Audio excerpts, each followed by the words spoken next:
वसुदेवसुतं देवं कंसचाणूरमर्दनम् देवकी परमानंदम कृष्णं वंदे जगद्गुरु।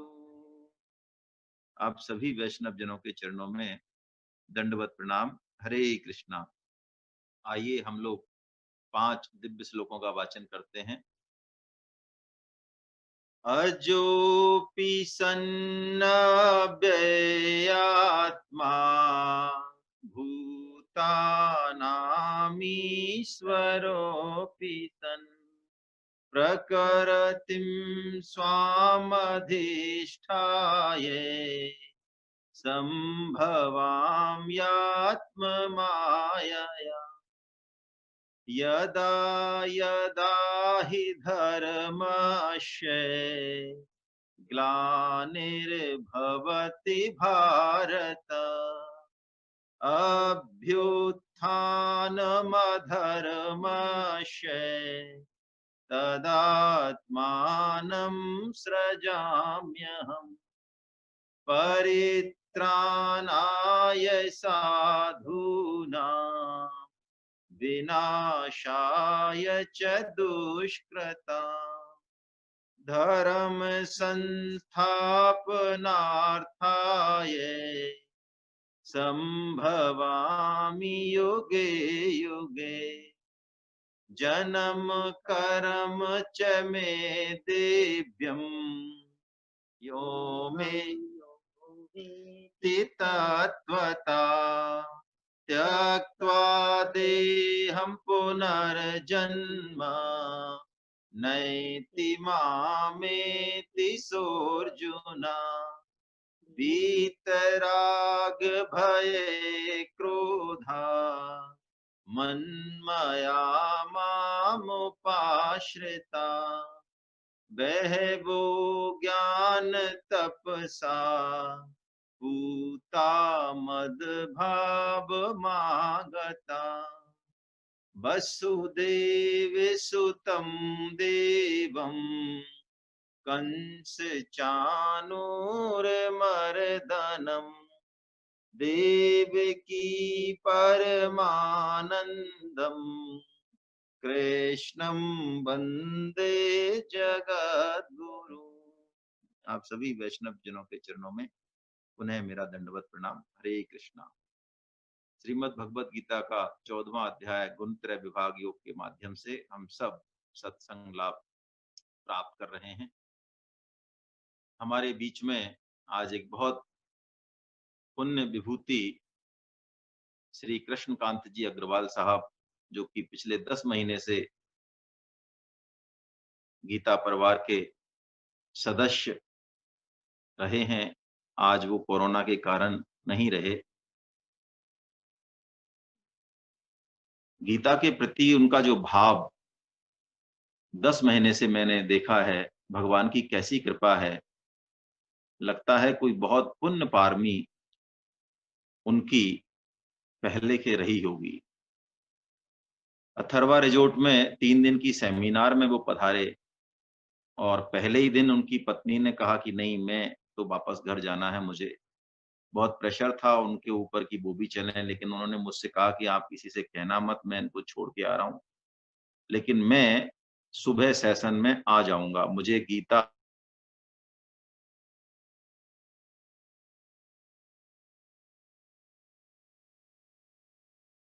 Point presentation भी कोटा में कराया। एक बहुत बढ़िया रिजोर्ट में उन्होंने गीता की सेमिनार भी बुकिंग कर दी, पूरी टिकट वगैरह, और उसके बाद भी एक भी क्लास उन्होंने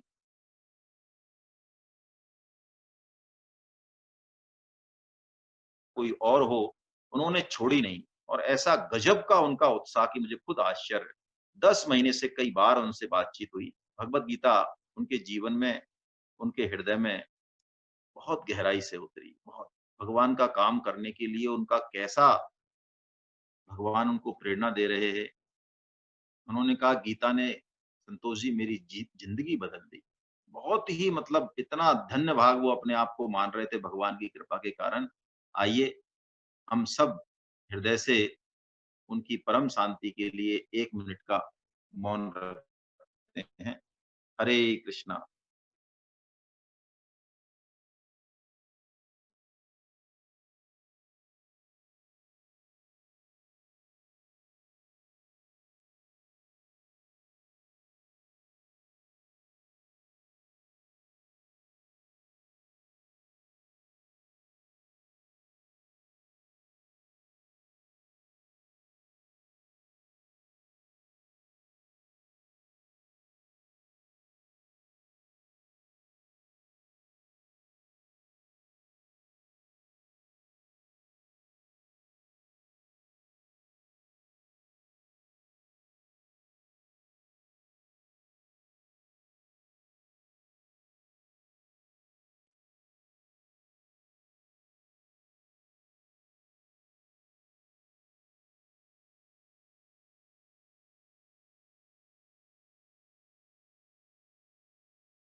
हरे हरे कृष्णा।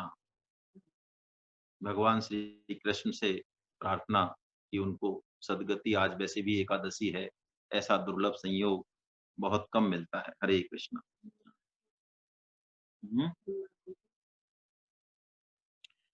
14वें श्लोक का 14वें अध्याय के 6वें श्लोक का हम लोग वाचन करते हैं, उस पर थोड़ी चर्चा करते हैं। तत्र सत्त्वं निर्मलत्वात् प्रकाशकमनामयम्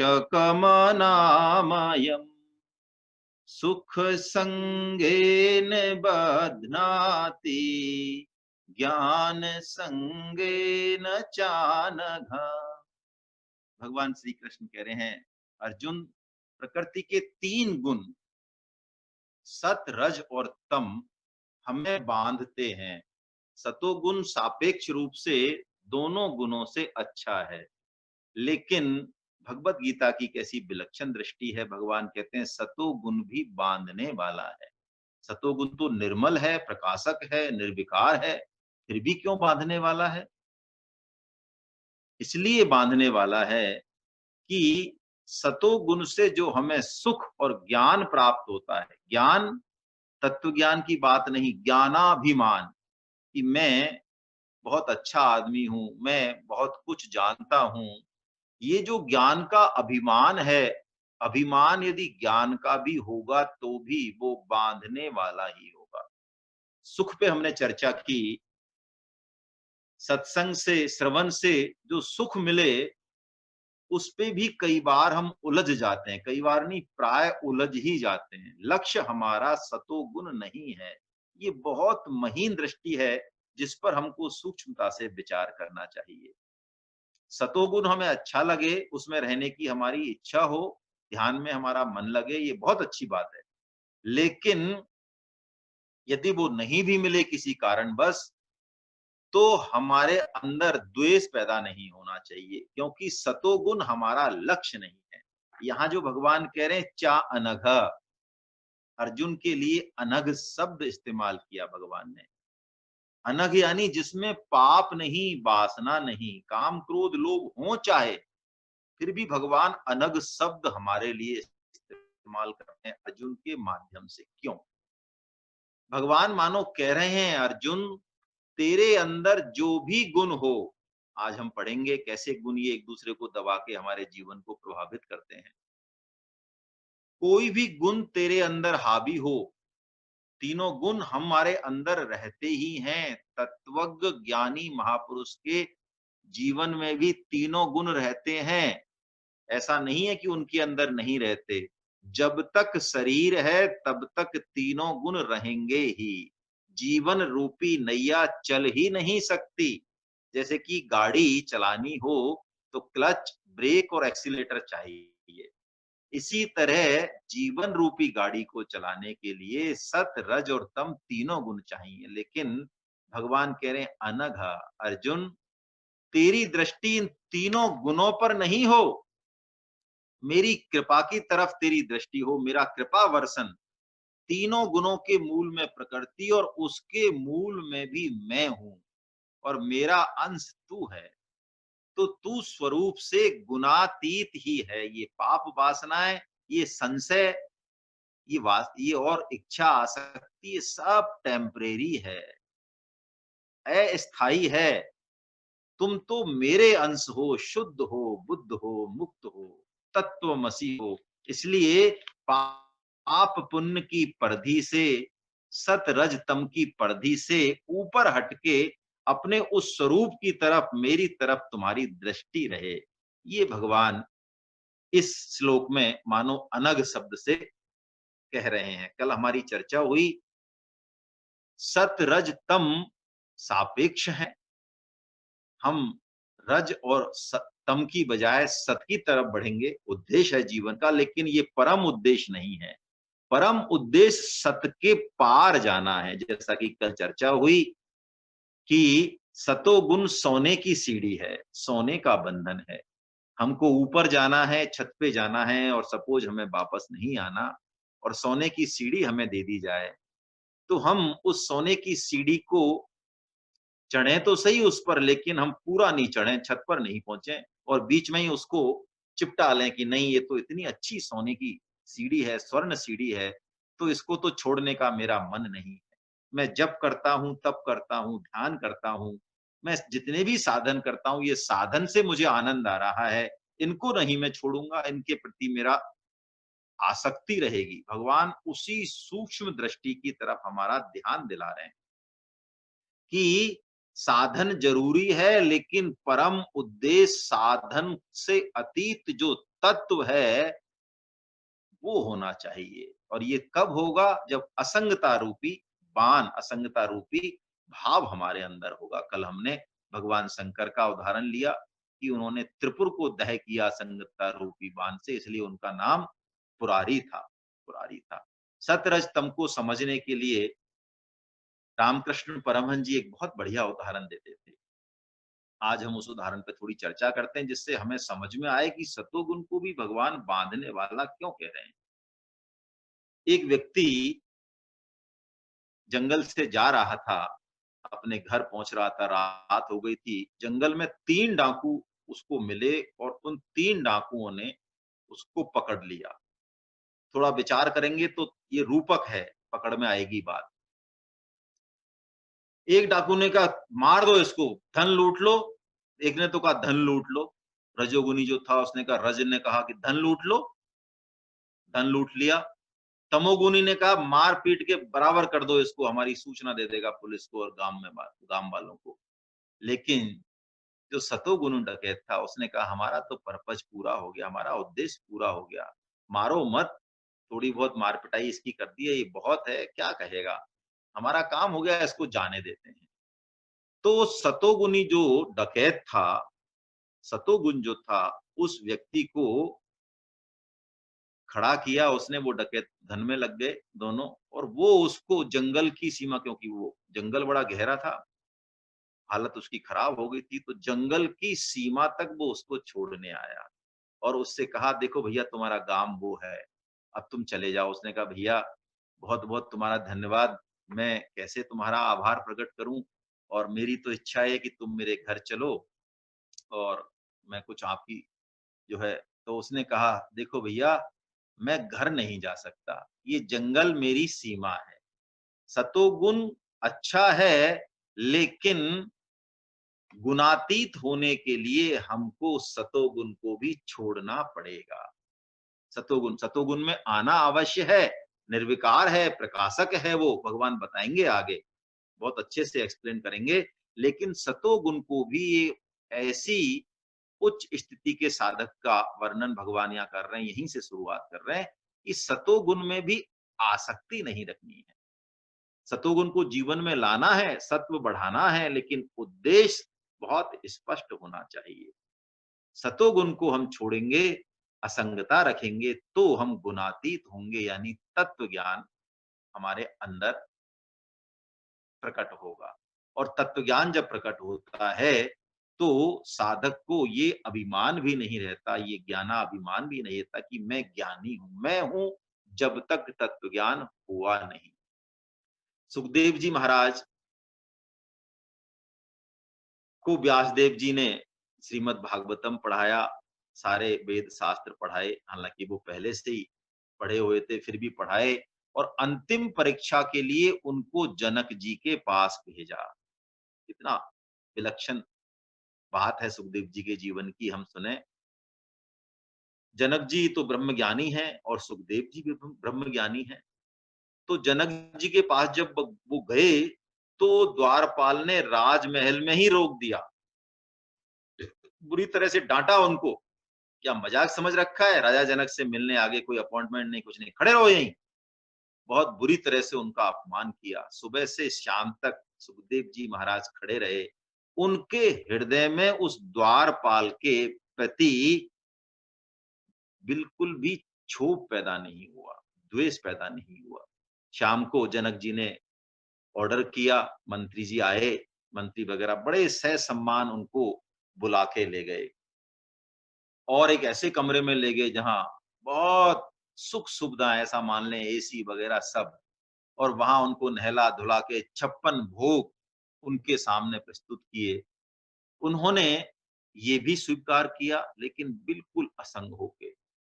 और जब रात हुई तो 50 नृत्यांगनाएँ, 50 सुंदरियाँ उनका मनोरंजन के लिए प्रस्तुत की गईं, जिन्होंने खूब नाच-गान किया। लेकिन सुखदेव जी महाराज बिल्कुल जो अपनी दिनचर्या थी, प्रथम पहर में उन्होंने ध्यान किया, फिर सोए, ब्रह्म मुहूर्त में उठे, अपना पुनः जो है भगवान का जप, स्तुति, स्मरण किया और सुबह जनक जी महाराज स्वयं आए, चौकी पे बिठा के उनको पूजन किया और यथोचित पूजन के बाद उन्होंने प्रश्नोत्तर किए सुखदेव जी महाराज से।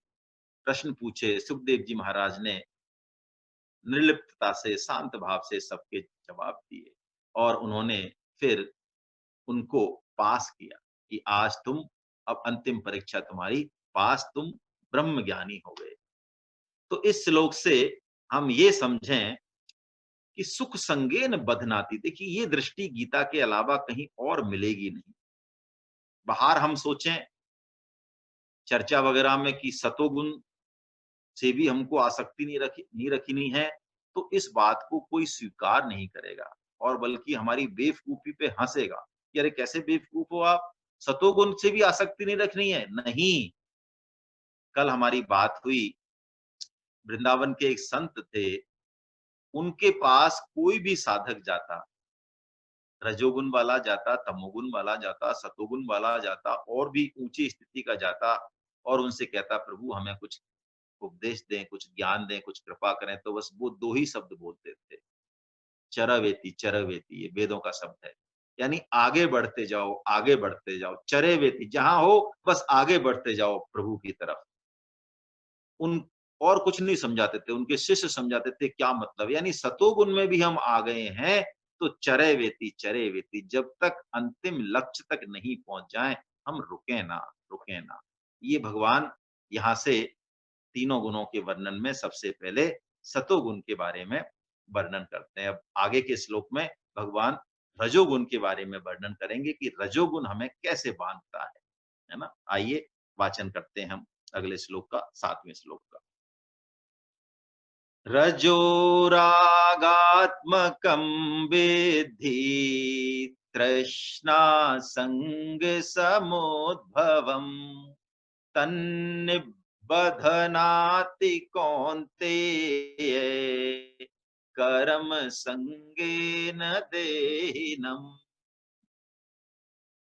हे अर्जुन, राग रूप रजोगुण को कामना और आसक्ति से उत्पन्न जान। वह इस जीवात्मा को कर्मों के और उनके फल के संबंध से बांधता है। देखिए बहुत प्यारा श्लोक है। हम सब मनुष्य प्राय रजोगुनी ही हैं। इस मनुष्य लोक में हमें भगवान ने अवसर दिया है मनुष्य जन्म का, तो प्राय हम सब लोग रजोगुनी हैं। तो हमारे लिए तो ये श्लोक बहुत काम का है। भगवान कह रहे हैं रजो का मतलब ही है राग। गीता में अब तक जो भी चर्चा हुई है, अज्ञान को कारण बताया बंधने का, वासना को बताया, इच्छा को बताया, अहम को बताया, इसके पीछे राग ही है। अहम पोषण भी क्यों है? हम अपनी मान बढ़ाई भी क्यों चाहते हैं? क्योंकि राग है उसके पीछे। तो इस श्लोक में जो भगवान बता रहे हैं, इसको समझने की जरूरत है। भगवान कह रहे हैं इस रजोगुण से आसक्ति और तृष्णा पैदा होते हैं। परम श्रद्धेय स्वामी जी महाराज और गहराई से इसका विश्लेषण करते हैं। वो कहते हैं भगवान दोनों ही बातें कहते हैं। कभी रजोगुण से आसक्ति और तृष्णा पैदा होती है, कभी ऐसा भी कहेंगे और कभी कहेंगे अज्ञान से तृष्णा आसक्ति से रजोगुण पैदा होता है। ये दोनों बातें हमारी समझ में प्राय नहीं आती कि भगवान ये ऐसा कैसे कहते हैं, इससे ये पैदा होता है, इससे वो पैदा होता है। तो परम श्रद्धेय स्वामी जी महाराज कहते हैं कि ये दोनों अन्योन आश्रित हैं। क्या मतलब? रजो है, राग है, तो तृष्णा और आसक्ति बढ़ेगी।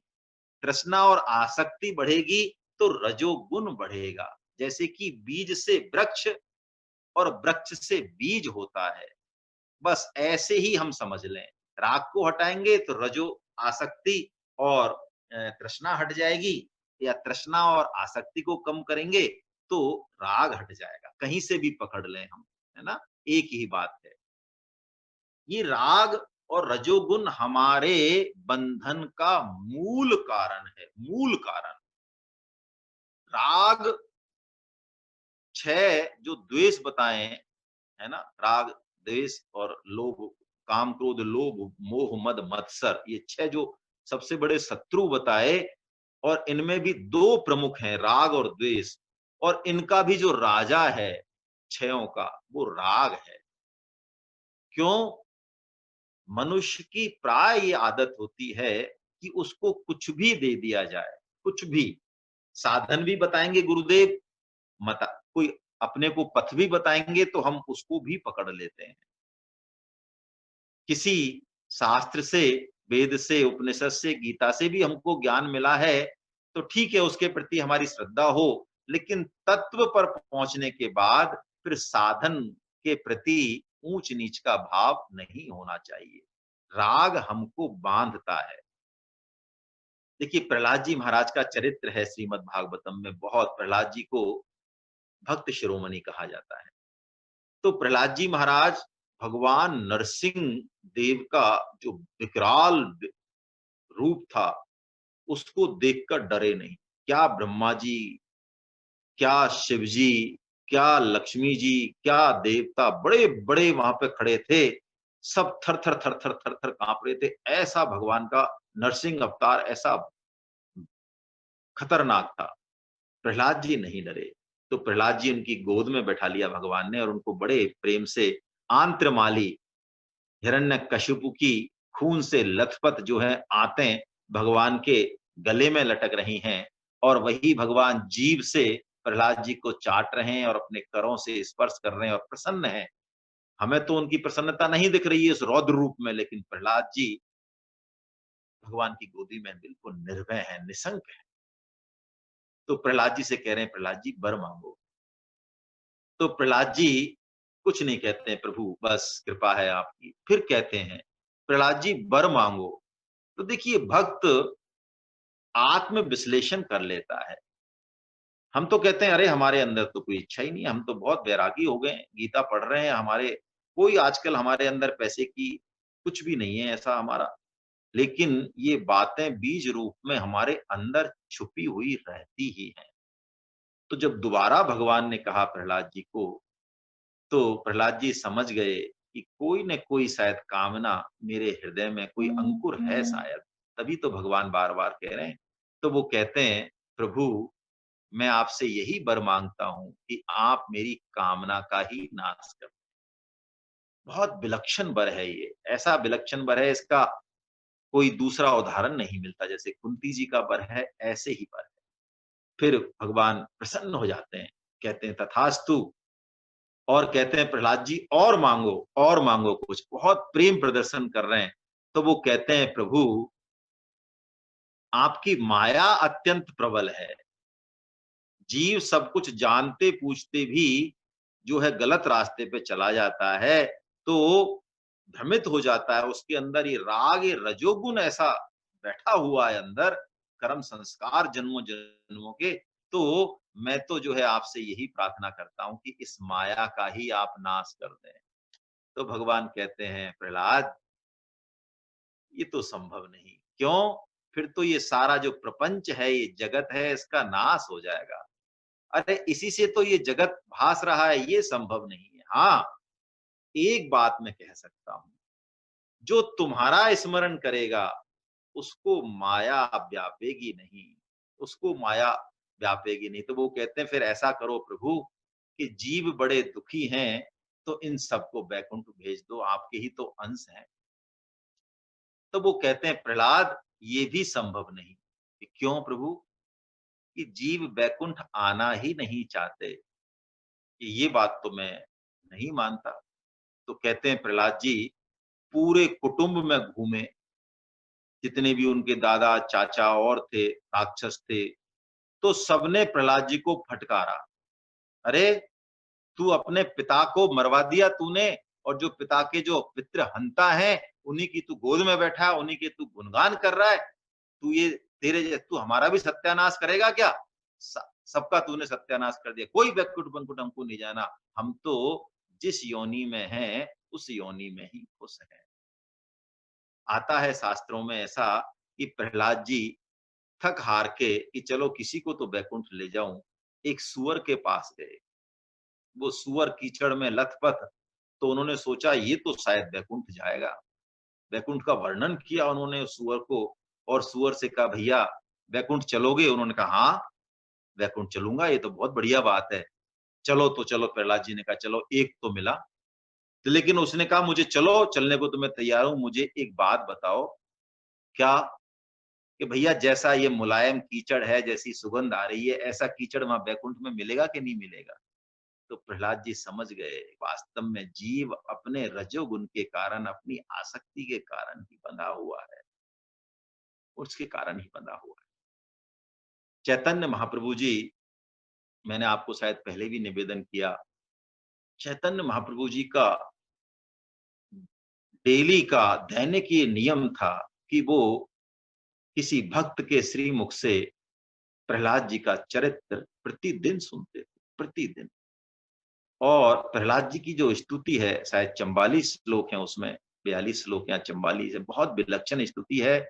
और चैतन्य महाप्रभु जी को प्रहलाद जी की स्तुति सुनते सुनते प्रतिदिन अश्रुपात उनका रुकता नहीं था, अष्ट विकार हो जाते, जमीन में रज में लौटने लग जाते। प्रहलाद जी का चरित्र ऐसा विलक्षण चरित्र है। तो भगवान कह रहे हैं, अर्जुन रजो रागात्मकम विद्धि तृष्णा संग समुद्र। ये बढ़ता ही जाता है, जिम प्रतिलाभ लोभ अधिकाई। मान बढ़ाई भी बढ़ती जाती है, सूक्ष्म। परोपकार हम करेंगे, लेकिन कहीं ना कहीं मान बढ़ाई हमारे अंदर छुपी रहती है। हम कर्म भी करते हैं, लगता है ऐसा है देश के लिए, परिवार के लिए, समाज के लिए कर रहे हैं, लेकिन गीता चेता रही है कि कहीं ना कहीं राग है हमारा। कुछ कर्म, भगवान जो कह रहे हैं, आगे कह रहे हैं, तत् निबधनाति कौन्ते कर्म संगेन देहिनम। देहिनम यानी जो अपने आप को देह मान रहा है, जो देह में आसक्त है, कर्म संगी कहा। देखिए, इस शब्द को समझना बहुत आवश्यक है। यहां बहुत सूक्ष्म विचार है, जो प्राय अच्छे अच्छे पढ़े लिखे भी इसको गलत तरीके से समझते हैं। कर्मों में एक आसक्ति हमारी रहती है। उस कर्मों की आसक्ति से हम चाह क्या रहे हैं, वो तो हम जानते हैं अंदर से, कई बार हम नहीं भी पहचानते। हमारे अहम का पोषण, मान बढ़ाई चाहते हैं हम। कह रहे हैं हम देश के लिए कर्म कर रहे हैं, हम कह रहे हैं हम परिवार के लिए कर रहे हैं, हम समाज के लिए कर रहे हैं, हम परोपकार कर रहे हैं, कर्म ही पूजा है, बिल्कुल ठीक। लेकिन गीता में जिस कर्म योग का वर्णन है, और प्राय रजोगुनी जो कर्म करते हैं, बहुत प्रबल कर्म जो है करने वाले संसार में मिलेंगे, बहुत प्रबल कर्म। लेकिन गहराई में आप उनके जाके देखो, परोपकार करने वाला, परोपकार की मना नहीं कर रही है गीता, उनको भगवान की जरूरत नहीं है। वो नहीं जानते ये कर्म करने की प्रेरणा, ये सामर्थ्य, ये सृष्टि कहाँ से आई है, उनको कोई मतलब नहीं। वो तो कह रहे हैं हम इस समाज को, इस सृष्टि को बदलना चाहते हैं और उनकी पूजा हो, उनको लोग अच्छा कहें, बड़ा कहें, इसके लिए वो रात और दिन कर्म में लगे रहते हैं और उनका विचार होता है कि विज्ञान से, कर्म से ही जगत सुखी होगा। इस जगत का केंद्र क्या है, इस पर वो बिल्कुल भी विचार नहीं करना चाहते। केंद्र तो उनका खुद का है, अहम है। परम श्रद्धेय भाई जी हनुमान प्रसाद जी पोद्दार जी महाराज ने बहुत विलक्षण लिखा है इस योग पे। उन्होंने कर्म योग और कर्मवाद पे बहुत अच्छा बोला है। इतना अच्छा बोला है उन्होंने कि परतें खोलते हैं वो। वो कहते हैं गीता जो कर्म योग कहती है, प्राय हम उसमें कर्म को ही प्रधान मान लेते हैं। गीता पे चर्चा करने वाले भी, यदि हम उनके कर्म को, पूरी जिंदगी जो वो कर्म कर रहे हैं, रात और दिन गधे की तरह लग रहे हैं, परोपकार कर रहे हैं, दूसरों के लिए कर रहे हैं, वो मूल में जाएंगे तो वो ईश्वरोन्मुखी नहीं है, वो भोगाभिमुखी है। ये उन्होंने शब्द लिखा है, भोगोभिमुखी है। भोग में, राग में सब आ गया, मान बढ़ाई आ गए, उनको जो है घोर क्रम में वो लगे रहते हैं। तो मूल में वो कहते हैं आसुरी वृत्ति छिपी हुई है। कहीं न कहीं उनकी खुद की इंद्रिय तृप्ति कहीं न कहीं छुपी होगी। यदि वो थोड़ा बहुत त्याग, वैराग या संयम भी दिखाते हैं तो इसीलिए कि लोग उनकी पूजा करें, लोगों के दिमाग में उनकी इमेज बने। बाकी खुद का जीवन उनका प्राय चार्वाक दर्शन से प्रभावित रहता है। हमारे यहाँ एक बहुत बड़े ऋषि हुए हैं, चार्वाक दर्शन आपने सुना होगा, जो कहते हैं ऋणं कृत्वा घृतं प्रवेद देहि भस्मीभूतस्य, है ना? देह कब जन्म होगा दोबारा? तो मनुष्य जन्म मिला है ना?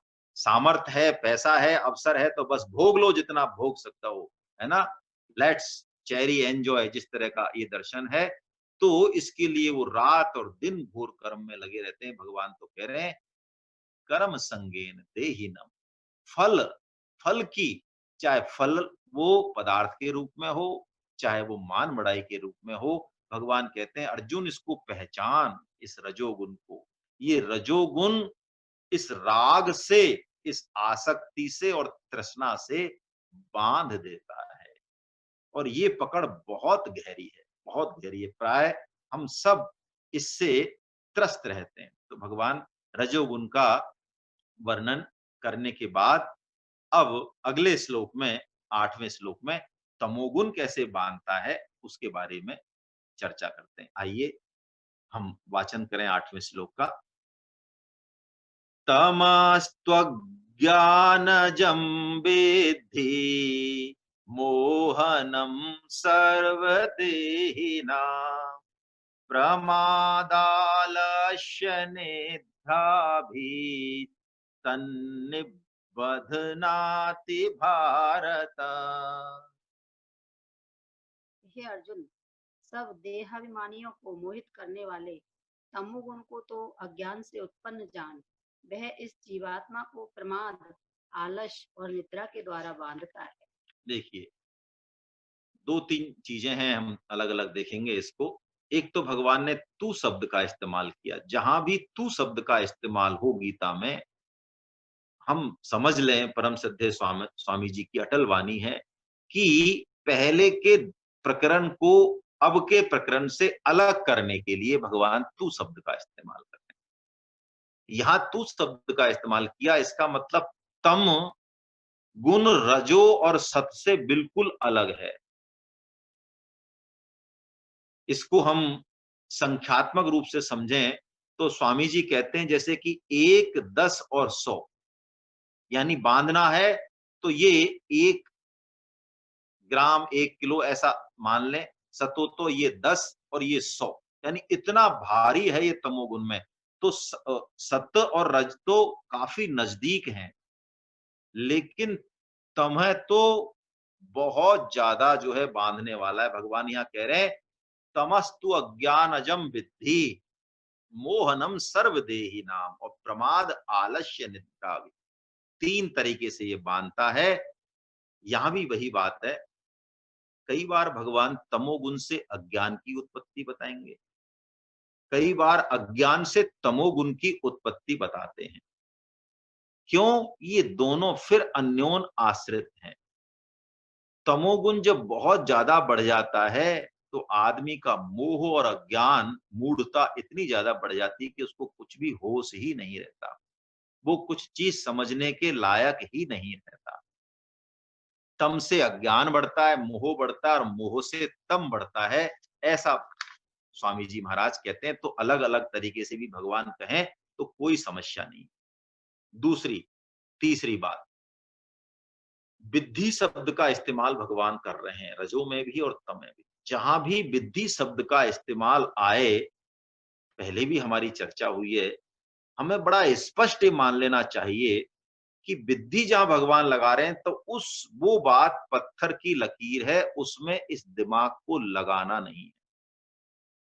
जाने चाहे नहीं जाने, हम हमारी बुद्धि उसको चाहे एक्सेप्ट कर रही है चाहे रिजेक्ट कर रही है, विद्धि यदि भगवान कह दें तो इसका मतलब उस चीज को तुरंत प्रभाव से हमको मान लेना चाहिए। क्यों? तमोगुण मोहनम सर्वदेही नाम, भगवान कह रहे हैं तू अर्जुन, सतो तो ज्ञान और सुख के संग से बांधता है, यदि ज्ञान और सुख का संग हम नहीं करें तो नहीं बांधेगा। रजोगुण कर्म संगी है, कर्म के संग से बांधता है, हम कर्मों में लिप्त हो जाते हैं बुरी तरीके से।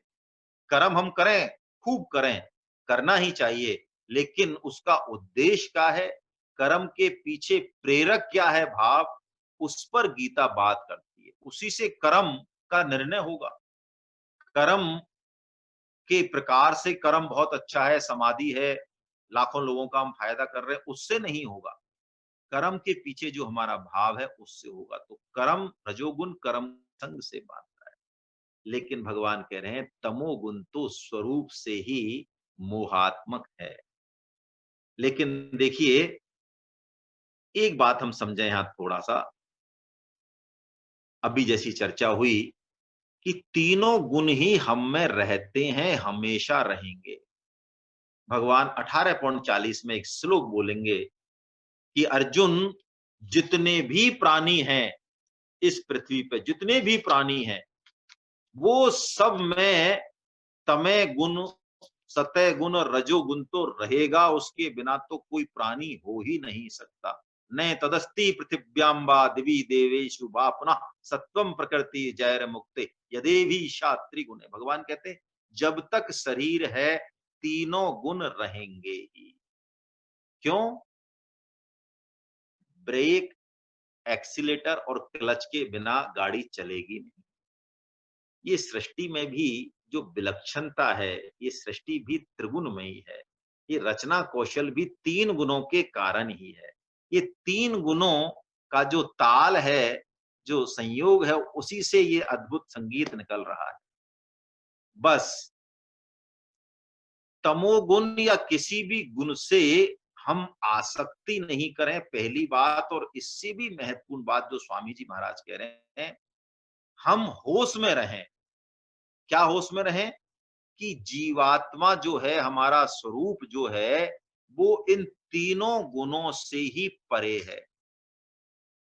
जीवन में ऐसा अवसर बारंबार आएगा कि कभी हम तमोगुण में बढ़ेंगे, भगवान आगे के श्लोकों में बताएंगे।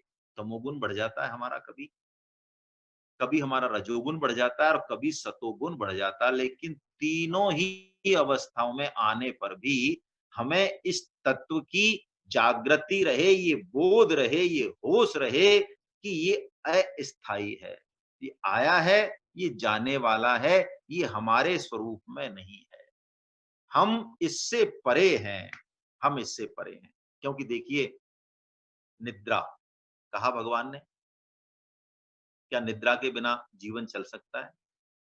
आपका कभी काम पड़ा हो साइकियाट्रिस्ट के पास जाने का, तो जो प्रारंभिक पागल हैं, चाहे जो पागल हो जाते हैं, कभी आपका काम पड़ा हो तो सबसे पहले मनोचिकित्सक को चिंता ये रहती है कि ये व्यक्ति सोए, निद्रा आए इसको। और भी बीमारियों में डॉक्टर यही कहते हैं, इसको नींद आई कि नहीं आई, ठीक से नींद आ गई, यदि इंजेक्शन भी लगाते हैं, ठीक से नींद आ गई तो इसका मतलब अब जो है इलाज काम करेगा, इलाज भी करेगा और असली काम जो प्रकृति करेगी शरीर के अंदर, शरीर खुद जो है रिपेयर करता है अपने आप को। तो निद्रा यदि नहीं आई तो जीवन नहीं चलेगा, और निद्रा नहीं हो तो बताइए फिर जो है जागने का भी क्या मतलब, संघार नहीं हो तो जीवन का भी क्या मतलब। ये दोनों जुड़े हुए हैं, इनसे घृणा नहीं करें हम, क्योंकि ये सृष्टि चक्र में ये सब सहयोगी हैं। मूल बात को हम पकड़ें, इनसे हमारा संबंध है नहीं, ये हमारे स्वरूप में है नहीं। ये जागृति हमारा हमारे अंदर हमेशा बनी रहे। भगवान कह रहे हैं, प्रमाद आलस्य निद्रा भी तन्न बदनाति भारता, है ना। ये जब हम आसक्त हो जाते हैं, तमोगुण ये होता है। देखिए जब हम में तीन चीजें आ जाएं, अभी आगे के श्लोक में आ जाएगा दीपक जी। अभी निद्रा ऐसा है, जब हमको यही होश नहीं रहे, जैसे निद्रा है, निद्रा मतलब शरीर के लिए जरूरी है निद्रा, लेकिन आपका शरीर, निद्रा बुरी नहीं है, लेकिन निद्रा के बाद भी हम अनावश्यक शरीर को लेके बिस्तर पर पड़े हैं, अनावश्यक उसको आराम दे रहे हैं, आलस्य कर रहे हैं, जो काम करना चाहिए, है ना, वो नहीं कर रहे हैं, प्रमाद कर रहे हैं, करनीय काम नहीं करने, ताश चौपड़ व्हाट्सएप फेसबुक में लगे हुए हैं, और जो नहीं करना चाहिए उसको कर रहे हैं और करनीय को नहीं कर रहे हैं। यानी निद्रा, प्रमाद, आलस्य, निद्रा, आलस्य, प्रमाद, आलस्य, निद्रा भी, ये तीन जब हमारे अंदर प्रकट हो तो हमें मानना चाहिए कि तमोगुण हावी है। देखिए तमोगुणी जब बहुत गहरा जाता है, तमोगुण हमारे अंदर, यानी प्रमाद बहुत गहरा जाए, सोचने समझने की शक्ति चली जाए, विवेक बिल्कुल दब जाए, तो हम मान लें कि अब कुछ सुनने समझने की भी शक्ति नहीं है, फिर तो वो करंट चाहिए 440 वोल्ट का, है भगवान। फिर इलाज नहीं करते हैं, गोलियों का इलाज नहीं चलेगा, फिर करंट देते हैं भगवान, है आईसीयू का ट्रीटमेंट देते हैं। क्यों? उसकी तंद्रा ही नहीं है, उसको होश ही नहीं है। देखिए विदुर जी और मैत्री जी का जो श्रीमद् भागवतम में संवाद है बहुत विलक्षण है। भक्ति के हिसाब से भी देखें तो सर्वोच्च है, और ज्ञान के हिसाब से भी देखें तो भी। तो विदुर जी तो बहुत, विदुर जी की जो बातें हैं, विदुर नीति उनका कोई सानी नहीं है।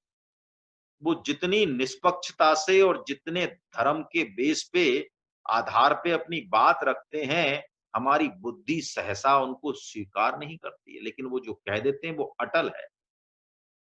तो विदुर जी मैत्रेय जी से जब संवाद है तो उसमें एक बात कहते हैं, तमोगुण से थोड़ी रिलेटेड है।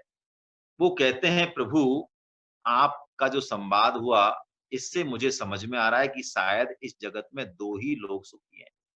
कौन कौन से दो लोग सुखी हैं? वो कहते हैं या तो जो घोर तमोगुनी है वो सुखी हैं।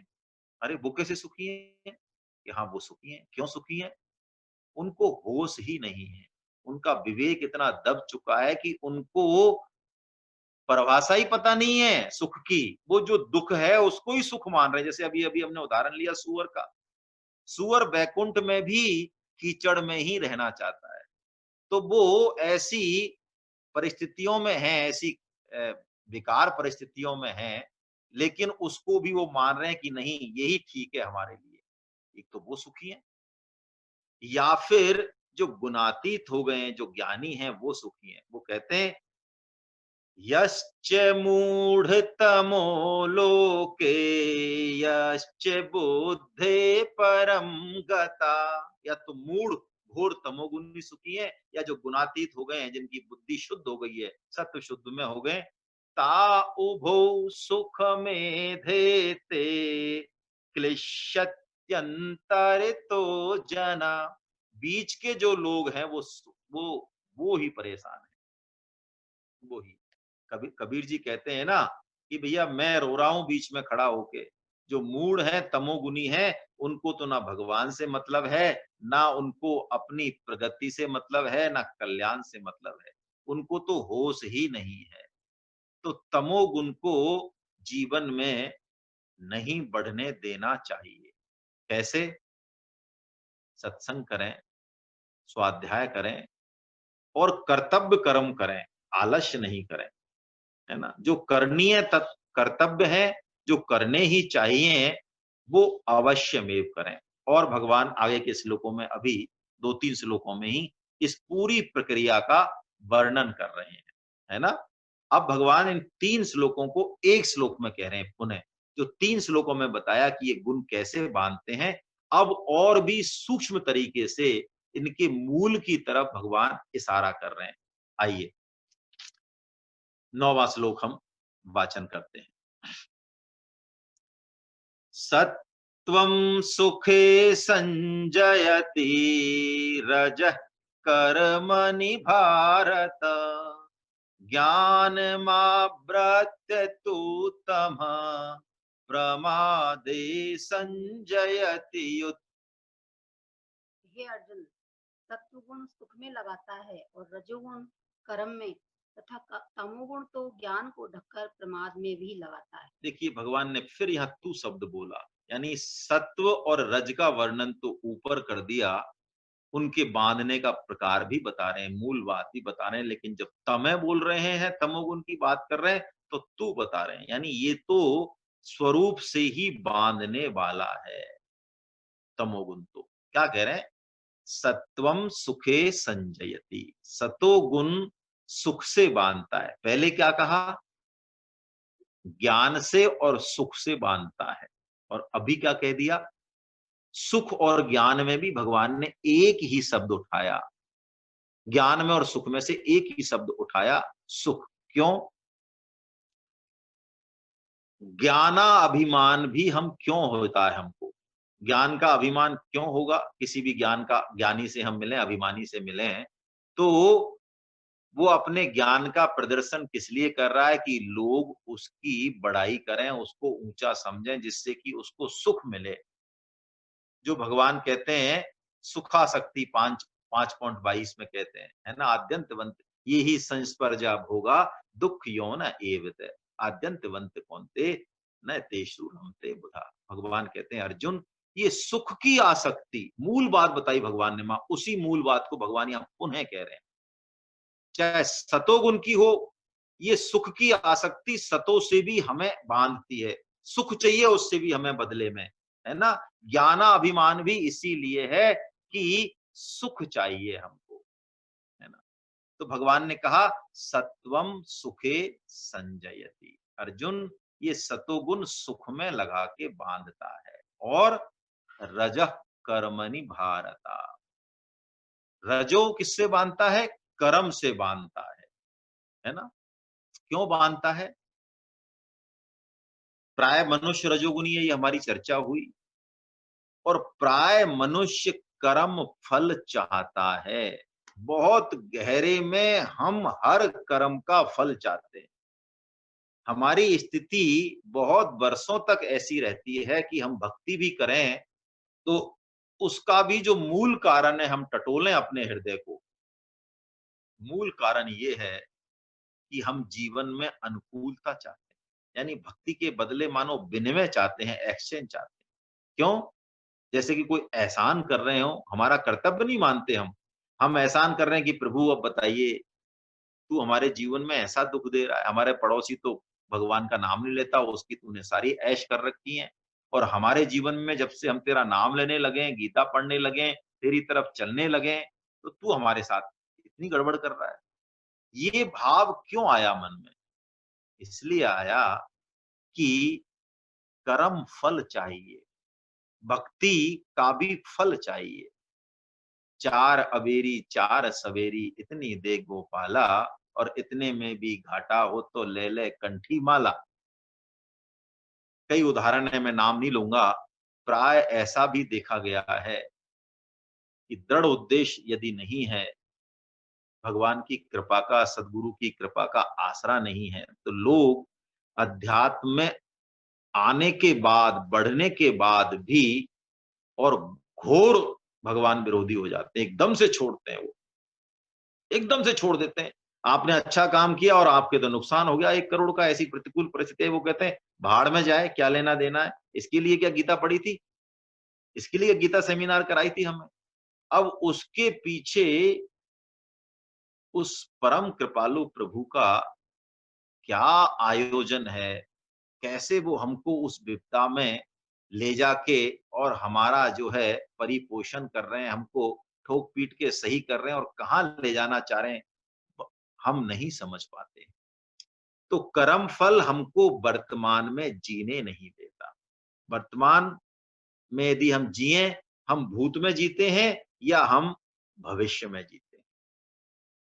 परम श्रद्धेय स्वामी जी महाराज कहते हैं कि एक बार यदि हम लक्ष्य बना लें, जीवन का दृढ़ लक्ष्य बना लें और भगवान की भगवान की लक्ष्य प्राप्ति का लक्ष्य बना लें, तो फिर जो भी मार्ग हमने चुना है, जो भी भगवत गीता बता रही है, उस मार्ग पे चलें और उस मार्ग पे ही प्रभु का अनुभव करें, उसी की सेवा पूजा में खो जाएं, गीता श्रवण में खो जाएं। अब क्या होने वाला है, कब मुक्ति होगी, कब प्रभु कृपा करेंगे, कुछ नहीं। स्वामी जी कहते हैं परमात्मा ज्यों की त्यों है, आप उनकी कृपा पे विश्वास रखो, तो एक दिन वो तत्व जो है हृदयंगम हो जाएगा। अभी तो भगवान ने कहा ही है 13 से और 17 के बीच में, अर्जुन वो तत्व दूर से दूर है और पास से पास है।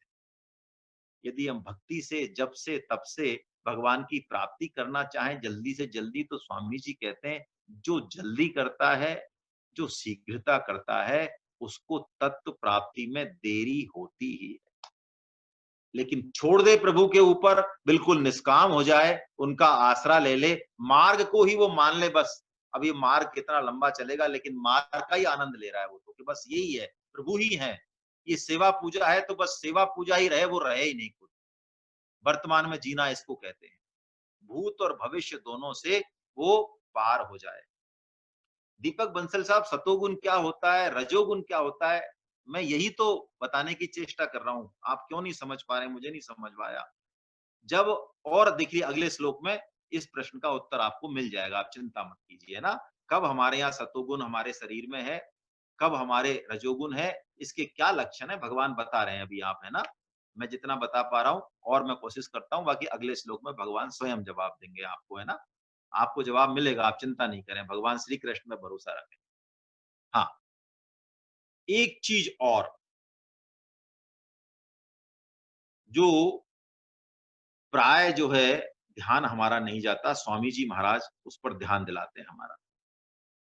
रजो हमारे अंदर क्रिया का वेग बहुत गहरे में रखता है। यदि आपको कोई सदगुरु, कोई ग्रंथ ऐसा साधन बता दे जिसमें कुछ करना ना पड़े, तो हम में से अधिकांश साधक मजा नहीं आएगा उनको। देखिए बहुत गहरी बात है ये, स्वामी जी महाराज इस पे बोलते हैं, इसलिए मैं आपको निवेदन कर रहा हूं। निषेधात्मक जो शैली है, निषेधात्मक जो साधन है, वो लिफ्ट है, और विधेयात्मक साधन वो सीढ़ी है।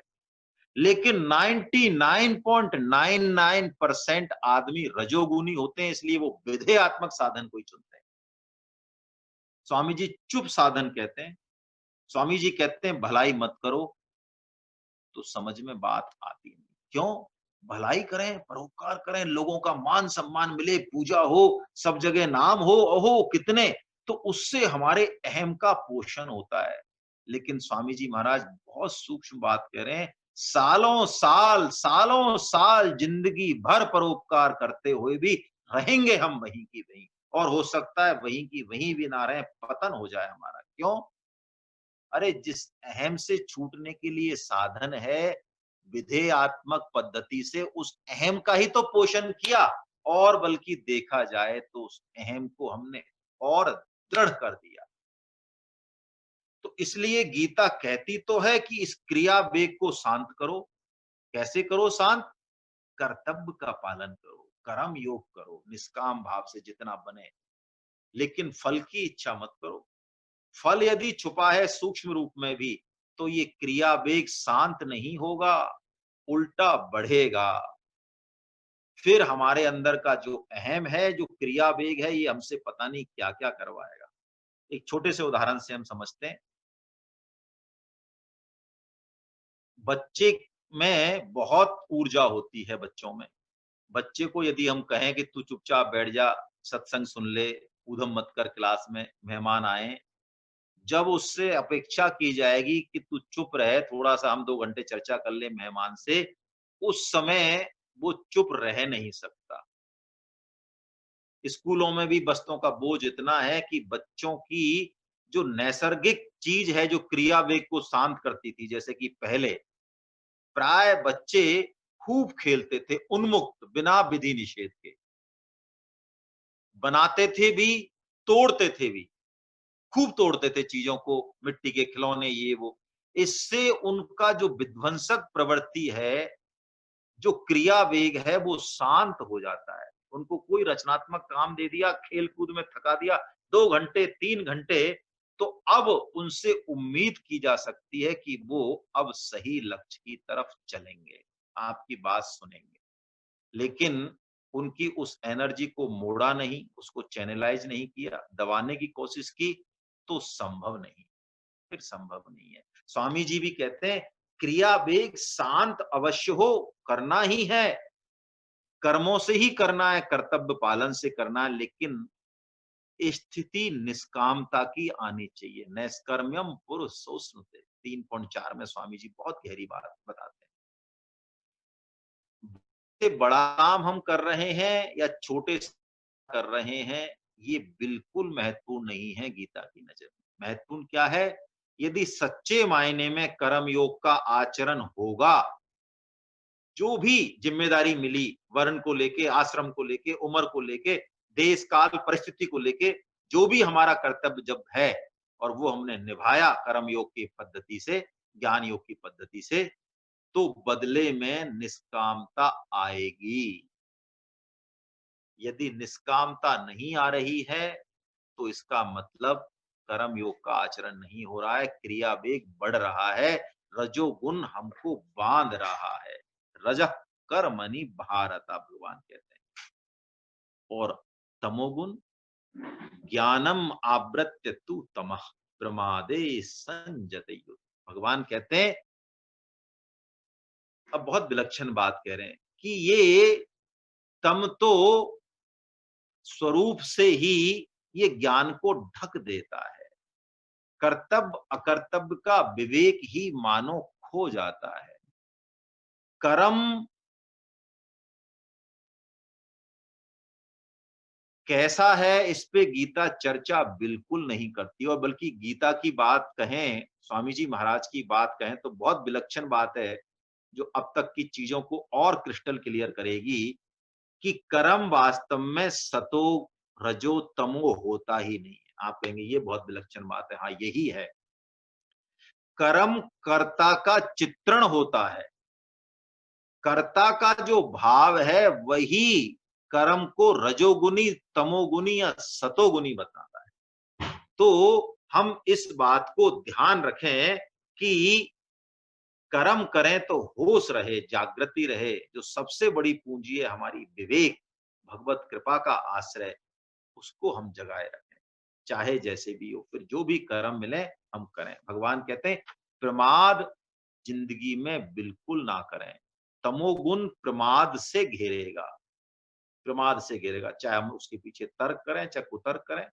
जो हमसे आशा की जा रही है, परिवार को लेके, देश को लेके, समाज को लेके, जिस भी चीज को लेके जो हमारा कर्तव्य है, वही तो दूसरों का अधिकार है, उसको अवश्यमेव पूरा करें। हमारी जरूरत, हमारा अधिकार स्वतः ही पूरा होगा, मांगने से नहीं होगा। हमारे कर्तव्य में ही हमारे अधिकार पूर्ति छुपी हुई है। कर्म हो सकता है हमें बहुत अच्छा लगे, लेकिन उसके पीछे हमारा भाव जो है, वो वो बहुत महत्वपूर्ण रोल अदा करता है। हमें ऐसा लग सकता है कि हम बहुत अच्छा काम कर रहे हैं, लेकिन यदि अंदर से कर्ता का भाव तमो या रजोगुनी है, तो दिख जाएगा उसके कर्मों में कहीं न कहीं। मेरे को एक छोटी सी विनोद की बात याद आ रही है, समझाने के लिए मैं बता देता हूँ अचानक कि एक शराबी की लड़ाई हो गई घर में। रोज़ लड़ाई होती थी लेकिन उस दिन तो चढ़ बैठे सारे लोग, तो उसने सबके सामने प्रण किया कि ठीक है, आज मैं सारी जितनी भी ये शराब ने हमारा घर गृहस्थी सब बर्बाद कर दी, अब मैं इन सबको जो है सारी शराब को, इन बोतलों को सबको, तो खूब सारी इकट्ठी खाली बोतलें थी और वो ढेर लग रहा था, तब वो सबको फेंक रहा था, आज तुमने मेरी ज़िंदगी खराब कर दी, तुमने मेरा परिवार नष्ट कर दिया, तू जा, तू जा, तू जा, सबको फेंक रहा था। ऐसा लग रहा था बहुत अच्छा काम कर रहा है। एक भरी हुई शराब जो उसके ध्यान में नहीं थी, वो आ गई, बोतल आ गई उसके, जैसे ही उसको फेंकने लगा उसने कहा भरी हुई है, तो उसने कहा, "अरे! तू कहाँ जा रही है, बावली? तूने तो मेरा कुछ बिगाड़ा नहीं, तू तो यहीं रह।" तो मूल में तो उसके वही तमोगुण छुपा हुआ है, वही उसकी आसक्ति छुपी हुई है, वही प्रमाद छुपा हुआ है ना? तो भगवान यही बात कहते हैं, इन तीनों को भगवान ने एक श्लोक में बताया। अब भगवान बिल्कुल स्पष्ट करेंगे कि ये बाँधते कैसे हैं और हम कैसे पता लगाएँ कि हमारे अंदर कौन-सी वृत्ति कब हावी हो रही है, कौन-सा गुण कब हावी हो रहा है, हम ये कैसे अपने आप को चेक करें, दूसरों को नहीं, अपने आप को कैसे चेक करें। पहले तो भगवान प्रक्रिया बताते हैं कि ये गुण कैसे बाँधते हैं। हमेशा हम एक गुण में ही प्रधानतः रहते हैं। तीनों गुण रहते हैं हमारे अंदर, लेकिन प्रधानतः एक ही गुण एक समय रहेगा। तीनों गुण प्रधान नहीं हो सकते। तीनों गुण यदि साम्य अवस्था में हो जाए, तो सृष्टि खत्म, प्रलय हो जाती है। महाप्रलय में ही तीनों गुण साम्य अवस्था में रहते हैं, नहीं तो नहीं रहते हैं। तो भगवान अब इसका वर्णन कर रहे हैं 9वें और 10वें और 11वें श्लोक में। इसमें हमें और कुछ ज़्यादा समझ में आएगा। फिर भी दीपक बंसल साहब, कोई बात हो तो आप अवश्य जो है बता दें, मैं कोशिश करूँगा। आइए पहले 10वें श्लोक का हम वाचन करें। रजस्तमश्चाभिभूय सत्वं भवति भारत। रजः सत्वं तमश्चैव तमे सत्वं रजस्तमः। हे अर्जुन, रजोगुण और तमोगुण को दबाकर सत्वगुण, सत्वगुण और तमोगुण को दबाकर रजोगुण, वैसे ही सत्वगुण और रजोगुण को दबाकर तमोगुण होता है, अर्थात बढ़ता है। देखिए, रजस तमश्चा अभिभूय, अभिभूय यानी रज को और तम को दबाकर सत्वम भवति, सतोगुण बढ़ता है भारत, हे अर्जुन। ऐसे ही रजस सत्वम तमश्चैव, तमस सत्वम रजस तथा, है ना? रज को और सत को बढ़ा के तमोगुण बढ़ जाता है, यानी एक गुण हावी रहेगा।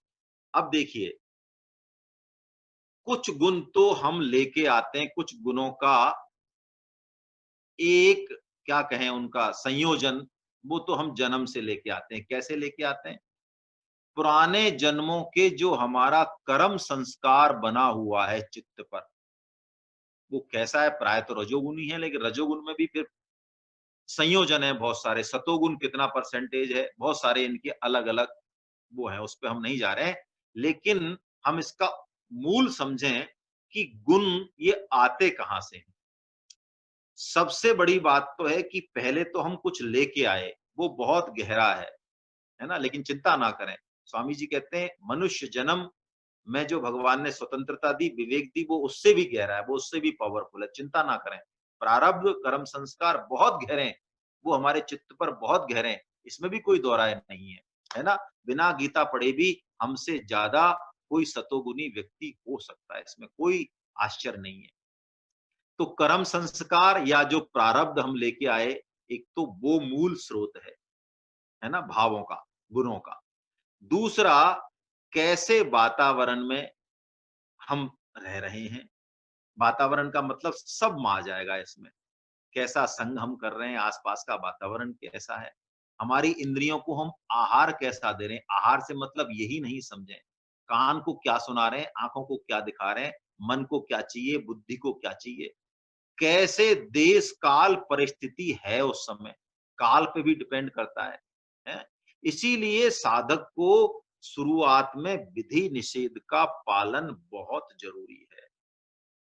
सतोगुण बढ़ाना है तो जो शास्त्र कहते हैं उसका पालन अवश्य करना चाहिए। ऐसे नहीं कि बस हमने तो ज्ञान ले लिया, हम सब चीज समझ गए, अब चाहे कुछ भी करें, हम सत्संग करें चाहे नहीं करें, हमें तो पता है गीता में सब आ गया। ब्रह्म मुहूर्त से उससे उठने से क्या होता है? हमारा काम ही ऐसा है, हम उठ ही नहीं सकते। ब्रह्म मुहूर्त में क्या मिलता है, कौन सी भगवान की कृपा, कैसा रजोगुण, कैसी प्रज्ञा हमको मिलती है, ये साइंस 10 जन्म में भी शायद नहीं खोज पाए। इसलिए भगवान विद्धि कहते हैं कि ज्यादा दिमाग नहीं लगाना, जो कहा जा रहा है वो मान लो। मानोगे, बता दिया रास्ता है दिल्ली का, जाओगे तो दिल्ली आएगी। हम ऐसी बेवकूफी करें कि अभी लाओ दिल्ली को यहीं इस रास्ते पे, ये नहीं। भगवान सूर्य को अर्घ देना है, शुद्ध खाना है, आचार विचार शुद्ध रखना है। अरे श्रुति कह रही है, आहार शुद्धो सत्व शुद्धो, सत्व शुद्धो ध्रुवो स्मृति, है ना। यदि अन्न अन्न यदि शुद्ध है, उस पे आचार कई लोग कहते हैं फालतू की बातों से क्या होता है, ये प्याज लहसुन छोड़ने से, लहसुन और प्याज में तो बहुत गुण है, आपने शायद पढ़े नहीं है। हाँ बिल्कुल, प्याज और लहसुन नहीं खाएंगे तो बिल्कुल ही शायद हम मरने वाले हैं, और प्याज लहसुन खाने वाले बिल्कुल भी मरने वाले नहीं। लेकिन थोड़ा सा विवेक का प्रयोग करें। इस प्याज लहसुन के पीछे जो हम वकालत कर रहे हैं, शास्त्र की बात को नकार रहे हैं, कहीं हमारा स्वाद तो नहीं है उसके पीछे? यदि शास्त्र मना कर रहा है कि प्याज खाओगे, लहसुन खाओगे तो तमोगुण बढ़ेगा, तो मानने में क्या दिक्कत है? आहार विहार को शुद्ध रखना ही है, आचार विचार को शुद्ध करना ही है। जप तप यज्ञ स्वाध्याय दान परोपकार जो बताया है, इनकी बहुत महिमा है। सदगुरु के आश्रम में उनकी कृपा पे, तीर्थों पे जाना है, तपस्थली, उसका एक प्रभाव होता है। यदि आप वहां जाएंगे तो वहां की महिमा का आपको पता चलेगा। तो ये स्वतंत्रता तो हमको दी है ना भगवान ने, कि हम कैसा अपने लिए निर्माण करें। हैं? हम अपने खुद के भाग्य विधाता हैं। तो जैसा हम निर्णय लेंगे खुद के लिए, क्रम से हमारा अंतःकरण, चाहे पहले का बैकअप कैसा भी हो, मनुष्य जन्म में ये बहुत बड़ी स्वतंत्रता है और बहुत बड़ी कृपा भी है। परम श्रद्धेय स्वामी जी महाराज तो बहुत स्पष्ट कहते हैं कि मनुष्य जन्म मिला ही स्वभाव को शुद्ध करने के लिए है। हम बहुत गहरे रजोगुनी हो सकते हैं, हम तमोगुनी भी हो सकते हैं, लेकिन हर व्यक्ति अपने स्वभाव को शुद्ध कर सकता है, गुणों को हिसाब से ऊपर उठ सकता है। ये मनुष्य जन्म, ऐसा मान लें कि विपुल संभावनाओं का द्वार है ये, विपुल संभावनाओं का, है ना। हम लक्ष्य कर लें एक बार, तो चाहे छोटी सी नदी है, हम लक्ष्य कर लें कि महासागर से मिलना है, तो खूब आएंगे, विघ्न बाधा आएंगी, ऐसी बात नहीं है। लेकिन अंततः रास्ता कोई भी अपना है, वो अंततः हम जो है महासागर से मिल जाएंगे। और शास्त्रों ने इसीलिए इतने सारे रास्ते बताए, इसमें कोई कंफ्यूजन की या चिंता की बात नहीं है। अरे इतने सारे रास्ते बताए, हम कहाँ जाएं? अरे इतने सारे रास्ते बताए हमारे दर्शन में, हमारी संस्कृति, हिंदू शास्त्र में, तो ये तो कृपा है, विलक्षणता है। आप कौन सी दुकान में जाना चाहते हैं जहाँ साड़ी की 500 वैरायटी है या बस एक ही ब्रांड है? वहां तो आप कहते हैं अरे तुम्हारी दुकान में तो 2 ही ब्रांड है, हम क्यों आए तुम्हारे यहाँ? तो वहां आप नहीं कहते हैं अरे 500 दिखा दिए, अब हम कैसे सिलेक्शन करें, हम नहीं आएंगे तुम्हारे यहाँ से आगे से, अब हम उस पर जाएंगे जिसके पास एक ही साड़ी है। यहाँ लेकिन हमें कंफ्यूजन हो जाता है कि भगवान पता नहीं कितने सारे मार्ग बता रहे हैं। ये मार्ग इसीलिए हैं कि हम अपना वृत्ति, अपनी रुचि स्वभाव के अनुसार एक मार्ग चुन लें, दृढ़ कर लें। लेकिन भगवान कह रहे हैं ये सब भाग्य विधाता हम ही हैं, ये प्रारब्ध हमारा ही है। तुलसीदास जी महाराज बहुत विलक्षण बात कहते हैं कि गुण अब गुण जानत सब कोई, जो जेहि भाव नीक तेहि सोई। क्या हम नहीं जानते क्या अच्छा और क्या बुरा है? गीता पढ़ने से पहले नहीं जानते? स्वामी जी महाराज कई बार इस सतोगुण के प्रति जो हमारी आसक्ति है उस पर फटकार देते थे, प्रहार करते थे। कैसे करते थे? उनका एक अलग ही शैली थी। वो कहते हैं सत्वगुण में आके भी आप उसी आसक्ति का ही पोषण कर रहे हो। कैसे? 50 बातें आपको बता दी कर्म योग पे, ज्ञान योग पे, भक्ति योग पे, फिर भी 51वीं चाह रहे हो। जितना हम जानते हैं, जितना बताया गया है, क्या उस पे चलना स्टार्ट किया? स्वामी जी तो कहते हैं एक बहुत विलक्षण बात। वो कहते हैं जितने ज्ञान से हमारा कल्याण होना है, उतना ज्ञान व्यक्ति मात्र को, प्राणी मात्र को भगवान ने मनुष्य मात्र को दे रखा है। उसका आदर करना सीखें बस हम। जो कह रहे हैं ना तुलसीदास जी, गुण अवगुण जानत सब कोई, जो जेहि भाव नीक तेहि सोई। सब कुछ बताने के बाद भी, भगवान स्पष्ट बताने के बाद भी, यदि हम उस काम को नहीं करें और अपने मन बुद्धि की ही सुनते रहें, तो फिर किसको दोष दिया जाए? हैं? सब कुछ कहने के बाद भी लोग कहते हैं, अरे हम तो साईं बाबा के जाएंगे भाई, हमारा तो बहुत उन्होंने काम किया साईं बाबा का।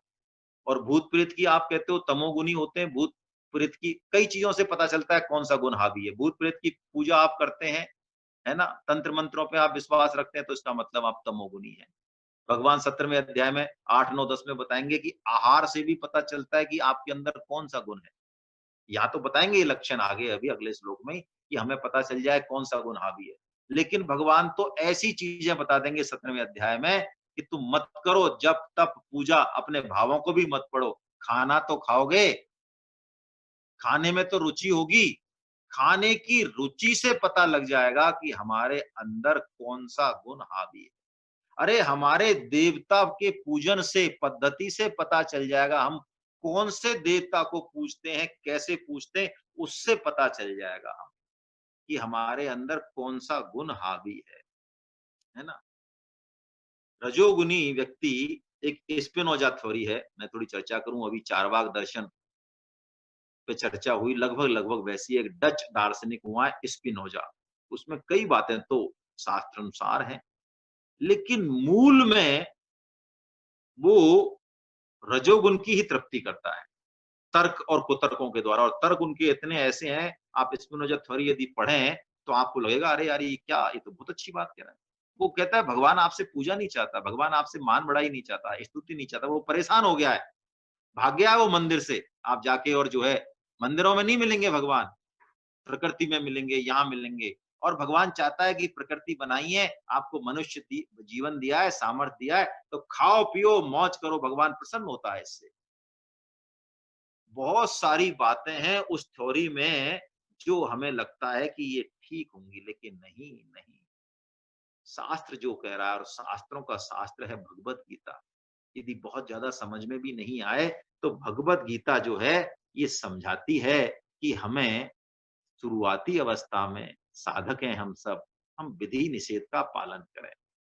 जब तब नियम, जैसे कि अभी आरती जी ने जो भजन गाया, आज मुझे लगा कि इनका भजन तो आज के जो भगवान के श्लोक हैं उनका मूल है। मैं शायद पूरे 1 घंटे में कुछ नहीं बोल पाऊं जो उन्होंने भजन की 4 लाइनों में बता दिया। देखिए उनकी एक बात आज हृदय को चुभ गई। उन्होंने कहा, बिना भगवान के नाम के आप परमार्थ कर ही नहीं सकते। वाह, क्या विलक्षण बात कही। हमें तो ऐसा नहीं लगेगा, हम तो समझते हैं कि हम परोपकार के दम पे, साधन जब तब दान के बल पे पहुंच जाएंगे। वो तो कह रहे हैं ना, जीवन में आनंद सुख आएगा ही नहीं यदि केंद्र में भगवान नहीं है तो, चाहे कर्म कितना ही बड़े से बड़ा कर लें। तो भगवान कहते हैं एक गुण हमेशा हावी रहता है हमारे अंदर और 2 गुण को दबा देता है, और फिर वो गुण हमको बांधता है। बांधने का प्रकार बता दिया। अब भगवान बता रहे हैं कि कैसे पहचाने हम कि कौन सा गुण हमारे अंदर हावी है। स्वतंत्रता हमको दे दी, विवेक हमको दे दिया, सारे विकल्प हमको दे दिए, निर्णय हमें करना है ना। खेल है ये सृष्टि का, चिपके नहीं। जैसा भी रोल मिला, अमीर आदमी का मिला, गरीब का मिला, जीवन में सुख बहुत है, भौतिक जीवन में दुख बहुत है, जीवन में मान बढ़ाई बहुत है, जीवन में कोई पूछ नहीं है हमारी। जैसा भी मिला खेलें उसको, हैं? जो खेल भगवान खिला रहे हैं, फुटबॉल का खेल है तो खेलें एक बार दम लगा के। यदि हार भी जाएँगे तो भी एक्सरसाइज़ तो हुई, खेल से जो मिलना है वो हारने वाले को भी मिलेगा। हार-जीत पे नहीं जाएँ, खेल की भावना पे जाएँ, है ना? आइए अब अगले श्लोकों में भगवान बता रहे हैं कि हम कैसे पहचानें कि हमारे अंदर कौन-सा गुण हावी है ना? अरे! बहुत ज़्यादा टाइम हो गया क्या? तो बताया ही नहीं तुमने। तो कितना हो गया 7:30 साढ़े 8 खत्म करना था ना? आज तो बहुत समय हो गया भई, क्षमा चाहता हूँ, है ना? मेरे को बिल्कुल ही ध्यान नहीं रहा है। हरे कृष्णा अब हम अगला श्लोक भगवान कैसे बता रहे हैं 10वां बाद में ही ले पाएँगे, 11वां श्लोक हम नहीं ले पाएँगे। दीपक बंसल साहब कुछ पूछना चाह रहे हैं, मैं उनको अनम्यूट कर रहा हूँ दीपक बंसल साहब को। कृपया अपने आप को अनम्यूट कर लें सर, बताइए क्या पूछना चाह रहे हैं आप? हरे कृष्णा भाई साहब। हरे कृष्णा सर। हरे कृष्णा भाई साहब। हाँ, बोले आप। जैसे आपने रजोगुण बताया, रजोगुण समझ में आ गया, तमोगुण समझ में आ गया, पर सतोगुण नहीं समझा मैं। वो सतोगुण में हमें भगवान की तरफ चलने की इच्छा रहेगी, सत्संग करने की इच्छा रहेगी, ज्ञान, विवेक, है ना?